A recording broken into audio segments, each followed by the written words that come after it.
গার্মেন্টসে বেতন পাওয়ার পর বুথে কি অবস্থা হয় চলুন দেখাই। বাইরের গেট থেকে দেখতেই পাচ্ছেন একদম লম্বা এক লাইন, ভিতরে গেলে তো আরও একদম করুণ অবস্থা।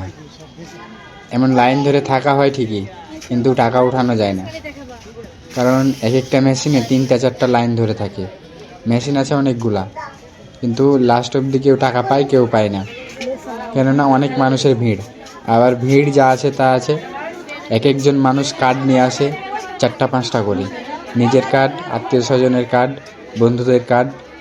একজন মানুষ টাকা তুলতে লাগলে আধা ঘন্টার উপরে সময় লেগে যায়, কারণ অনেকজনের কার্ড নিয়ে আসে। ভিতরের অবস্থা দেখছেন কি এক করুণ অবস্থা, ভিতরে যেমন বাইরে তেমন মানুষ একদম ভরপুর। অনেকক্ষণ দাঁড়িয়ে থেকে টাকা তোলার জন্য অপেক্ষা করছিলাম, কিন্তু কোনো রকম ভিতরে ঢুকে দেখি এই অবস্থা। ভিতরে দাঁড়িয়ে থাকতে হয়েছে আমাকে প্রায় 2-3 ঘন্টা, তবুও টাকা তুলতে পারিনি।